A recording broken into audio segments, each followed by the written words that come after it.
Well, hey everyone, it is Dave, and I think Bo is around here somewhere. There she is, getting a little bit of morning sun. Say hello, Bo. So, welcome to the garden.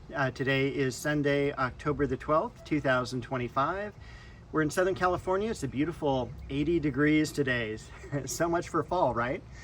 And we're gonna walk around the garden, take a quick look, see what's going on.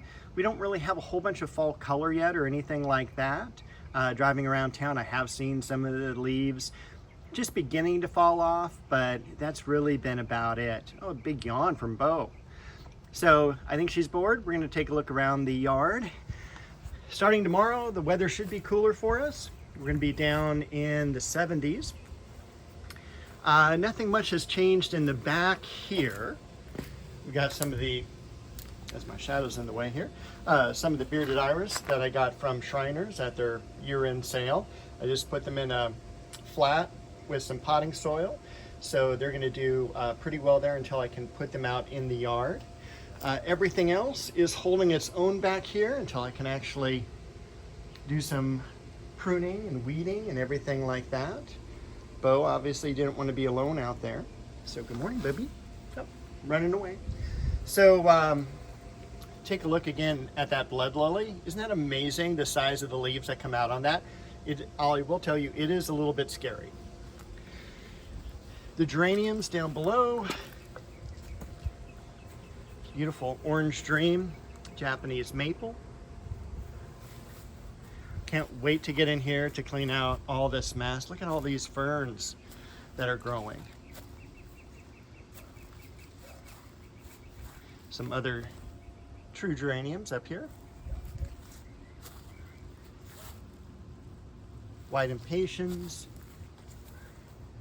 The Dahlia is holding its own up there. Variegated scented geranium. The Shishigashira Japanese maple. I think I'm gonna move that. I'm gonna move it out a little bit. I think it's gonna be too close to the fence where it's at. So that's gonna be one of the things I'll do once we get into wintertime. I did prune back the pomegranate here. It's, I just pruned it back to just under the fence height. It'll start losing its leaves, and that gives me a little bit of access to the fig up above to start thinning that out. That is turning and dropping some leaves as well. So we're gonna go ahead and start working on some of these areas, cutting back the ivy from the fence height, cutting it really close to the fence so no critters overwinter there. Plumeria and the Japanese maple, bloodgood. Everything back here is pretty nice. I need to do some mulching so that the weeds keep from coming up. We just cleaned this area out a little while ago, and you can see it's already beginning to fill in again. Again, just that beautiful decomposition of the maple, of the liquid amber. Got a few buds. I'll do the thumbnail of one of the flowers on these daylilies with Bo. On the waterfall Japanese maple, it's pushing out a whole bunch of new growth, which is fantastic. I was really worried about this particular plant because it's just been basically dying back for the 2 years that I've had it, and we've got some new growth coming out, which was really surprising. It's supposed to be a very hardy variety. I don't know if the plant I got itself was the issue. I think it was. This is a guava seedling, by the way, from a neighbor. Not as a gift, it just blew into the yard. That's actually celery. You can definitely see, even from a couple of weeks ago, how different the liquid ambers, or the, the Magnolia Solangianas look, already losing about half of their leaves, which is great because I can't wait to prune them. The Chiananthus in the back has done really, really well. Put on a lot of growth this year, looks really good, and that has yet to start really turning as far as the foliage goes. A little bit of the lower branches, lower leaves are, but the upper branches are still looking really, really good. So I'm super happy with that. We got the Sangugaku maple back here.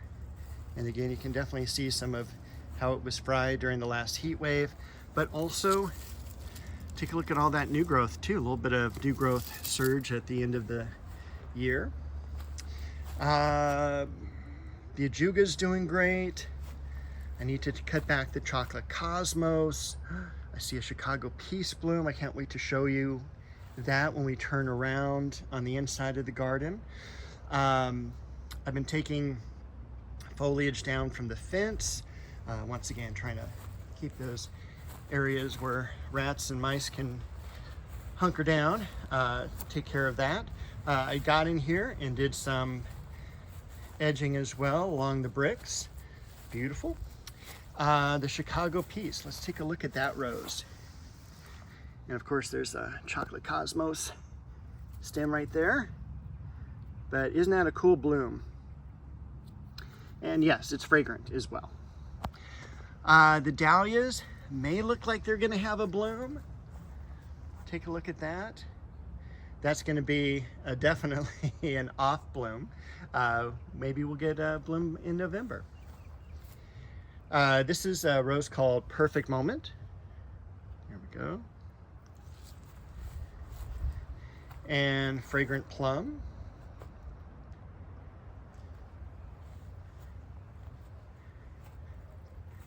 Had a garden party bloom this year, or in this last week. We've got a lot of beautiful fall color from the Leonotis. Can't wait to get that out of there. It's taking up so much room, it's so big.